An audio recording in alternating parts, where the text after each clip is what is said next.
નમસ્કાર મિત્રો, સ્વાગત છે તમારું અમારી યુટ્યુબ ચેનલમાં. મિત્રો, Gujarat police recruitment board Gujarat police વિભાગમાં પીએસઆઈ અને ટેકનિકલ ઓપરેટરની ભરતી આવેલી છે, તો તેના વિશે માહિતી જાણીશું. લાયકાત, અગત્યની તારીખો, વયમર્યાદા, સિલેક્શન પ્રોસેસ અને પગાર ધોરણ વિશે માહિતી જાણીશું.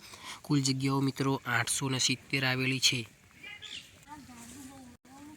તો આ ગુજરાત પોલીસ ભરતી બોર્ડ દ્વારા જે તેની ઓફિશિયલ નોટિફિકેશન છે. ગુજરાત રાજ્ય પોલીસ દળ વાયરલેસ વિભાગ ગુજરાત રાજ્ય પોલીસ દળ વાયરલેસ વિભાગમાં વર્ગ 3 સંવર્ગના પોલીસ સબ ઇન્સ્પેક્ટર વાયરલેસ તથા ટેકનિકલ ઓપરેટરની જગ્યા પર સીધી ભરતીની જાહેરાત આવેલી છે. તો આના ઓનલાઈન ફોર્મ 9/1/2026થી બપોરે 2 કલાકથી 29/1/2026 રાત્રે 11:59 કલાક સુધી ફોર્મ ભરી શકાશે. 29/1/2026 લાસ્ટ ડેટ છે, જેના ફોર્મ ઓજસની વેબસાઇટ પર ભરવાના રહેશે. તો સત્તાવાર જગ્યાની માહિતી જાણીએ તો એમાં પોલીસ સબ ઇન્સ્પેક્ટરની અંદર વાયરલેસની અંદર કુલ 172 જગ્યા છે અને ટેકનિકલ ઓપરેટરની 698 જગ્યા આવેલી છે. કેટેગરી વાઇઝ જગ્યા સામાન્ય કેટેગરીની 74 પોલીસ સબ ઇન્સ્પેક્ટર વાયરલેસની અંદર છે. આર્થિક રીતે નબળા વર્ગ માટે 25 જગ્યા છે. એસસીબીસી માટે 38 છે. અનુસૂચિત જાતિ માટે 12 જગ્યા છે. અનુસૂચિત જનજાતિ માટે 23 જગ્યા છે. એ રીતે મહિલા કેટેગરી માટે પણ અલગ જગ્યા છે. બિન અનામતની સામાન્ય માટે 24 જગ્યા છે. ઈડબ્લ્યુએસ માટે 8 જગ્યા છે. એસસીબીસી માટે 12 જગ્યા છે. એસસી માટે 3, એસટી માટે 7 જગ્યા છે. અને કુલ માજી સૈનિક માટે 17 જગ્યા આવેલી છે અને શારીરિક અશક્ય દિવ્યાંગ વ્યક્તિ માટે 8 જગ્યા આવેલી છે. ટેકનિકલ ઓપરેટરની અંદર કુલ 698 જગ્યામાં પૈકી જે જગ્યા કેટેગરી વાઇઝ જોઈએ તો જનરલ કેટેગરી માટે 278 જગ્યા, ઈડબ્લ્યુએસ માટે 74 જગ્યા આવેલી છે. એસસીબીસી માટે 165 જગ્યા આવેલી છે. એસસી કેટેગરી માટે 48 અને એસટી કેટેગરી માટે 133 જગ્યા આવેલી છે. અને મહિલા કેટેગરી માટે અનામત જગ્યાઓમાં જનરલ કેટેગરી માટે 91 જગ્યા આવેલી છે. ઈડબ્લ્યુએસ કેટેગરી માટે 24 જગ્યા આવેલી છે. એસસીબીસી માટે 54 જગ્યા આવેલી છે. એસસી કેટેગરી માટે 15, એસટી કેટેગરી માટે 43 જગ્યા આવેલી છે.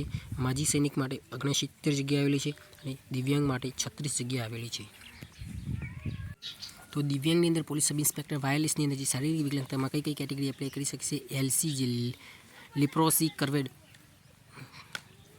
અને એવી એટલે કે એસી રેક્ટર વિક્ટમ જે છે એ 2 કેટેગરી એપ્લાય કરી શકે છે. અને ટેકનિકલ ઓપરેટરમાં પણ એલસી અને એવી આ બંને કેટેગરી એપ્લાય કરી શકે છે. જે કોઈ કેટેગરી એપ્લાય કરી શકતી નથી. ઉંમરની વાત કરીએ તો વયમર્યાદામાં police sub inspector PSI wireless માટે 29/1/2026ના રોજ ઉમેદવારની જે ઉંમર છે એ 35 વર્ષથી વધુ ન હોવી જોઈએ. બરાબર. અને ટેકનિકલ ઓપરેટર સર્વગ માટે 29/1/2026ના રોજ ઉમેદવારની ઉંમર 35 વર્ષથી વધુ ન હોવી જોઈએ. અને અમુક કેટેગરી વાઇઝ અલગ અલગ છૂટછાટ મળવાપાત્ર રહેશે.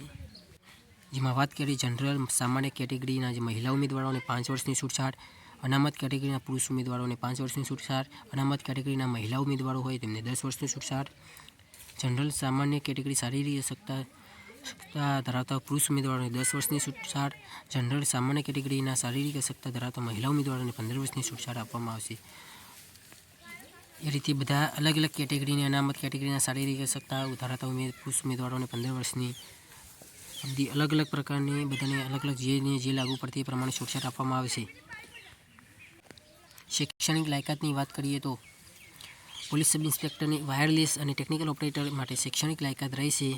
જેમાં બેચલર્સ ડિગ્રી ઇન એન્જિનિયરિંગ ફિલ્ડમાં પાસ કરેલો હોય, જેમાં ટેકનોલોજી ઇન કઈ બ્રાન્ચ આવશે? એમાં ઇલેક્ટ્રોનિક્સ એન્ડ કમ્યુનિકેશન હોય, ઇલેક્ટ્રોનિક એન્ડ ટેલિકમ્યુનિકેશન હોય, ઇલેક્ટ્રોનિક્સ એન્જિનિયરિંગ હોય, ઇન્ફોર્મેશન ટેકનોલોજી હોય, ઇન્ફોર્મેશન એન્ડ કમ્યુનિકેશન ટેકનોલોજી હોય, કોમ્પ્યુટર એન્જિનિયરિંગ કરેલું હોય, કોમ્પ્યુટર સાયન્સ એટલે કે મિનિમમ 4 યરનો કોર્સ કરેલો હોય.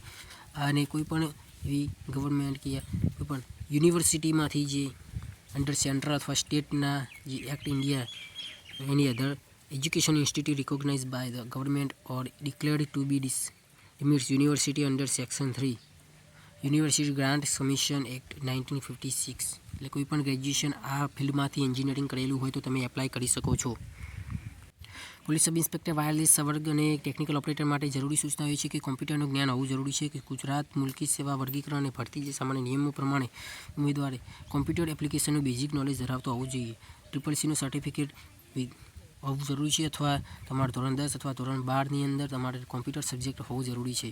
તમામ ઉમેદવારો ભરતી નિયમો મુજબ ગુજરાતી અને હિન્દી અથવા બંને ભાષાનું જ્ઞાન ધરાવતા હોવા જોઈએ અને નાગરિક અને સારા ચરિત્રનું પણ વર્ગીકરણ પરિપૂર્ણ થયું હોવું જોઈએ. એ આખી જે સામાજિક અને શૈક્ષણિક રીતે પછાત વર્ગના ઉમેદવારો માટેની સૂચનાઓ છે. કયા પ્રકારનું સર્ટિફિકેટ જોશે, કઈ તારીખ પછીનું, ક્યારે એનું જે નોન પ્રીમિયમ છે તો એના વિશેની માહિતી છે. આર્થિક રીતે નબળા વર્ગોના ઉમેદવારો માટેનું કઈ પ્રકારનું સર્ટિફિકેટ જોશે, કઈ તારીખનું, એના રિલેટેડની માહિતી લખેલી છે આમાં, તો એ જોઈ લેવી.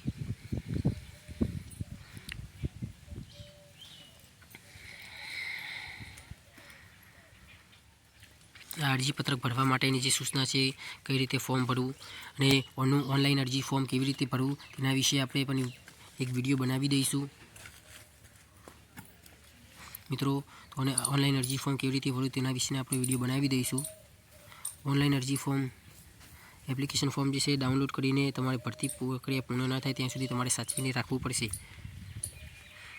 પરીક્ષા ફીની વાત કરીએ તો જનરલ કેટેગરીના ઉમેદવારે 100 રૂપિયા ફી ભરવાની રહેશે અને બીજી કોઈ પણ કેટેગરી હોય, EWS હોય, SC, ST, SC, BC કે દિવ્યાંગ અથવા માજી સૈનિકે ફી ભરવાની રહેતી નથી.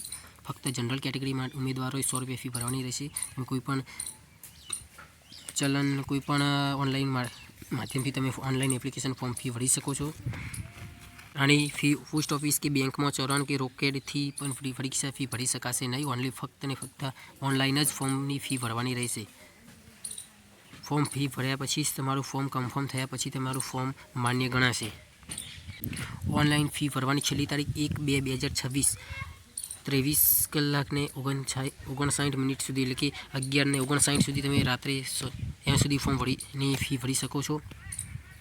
આ 1/2/2026 પછી કોઈ પણ પ્રકારની ફી સ્વીકારવામાં આવશે નહીં. તમારી પરીક્ષાની જે પદ્ધતિ છે પોલીસ સબ ઇન્સ્પેક્ટરની, તો જે PSI અને ટેકનિકલ ઓપરેટરની જે પરીક્ષા જે છે એના નિયમો મુજબ તેની લિખિત પરીક્ષા જે ઓબ્જેક્ટિવ MCQ પ્રકારની રહેશે. કુલ ગુણ 200 માર્ક્સ હશે, 200 પ્રશ્નો રહેશે અને 3 કલાકનો સમય રહેશે. ધ રિટન એક્ઝામની should be conducted part A અને પાર્ટ B એવી રીતે. પાર્ટ Aમાં 80 માર્ક્સ 80 પ્રશ્નો રહેશે, MCQ રહેશે, 40 માર્ક્સ પાસિંગના રહેશે. પાર્ટ Aમાં આ પ્રકારના સબ્જેક્ટ રહેશે: રિઝનિંગ રહેશે, ગણિત રહેશે, ઇન્ડિયન ભારત બંધારણ અને GK રહેશે. જે પ્રમાણે કુલ 80 માર્ક્સનું પેપર રહેશે, 25-25, 15-15 એ રીતે. પાર્ટ બીમાં 120 માર્ક્સનું પેપર રહેશે, 40 માર્ક્સ પાસિંગના રહેશે. 40% એટલે કુલ ગુણના 40% તમારા પાસિંગના રહેશે.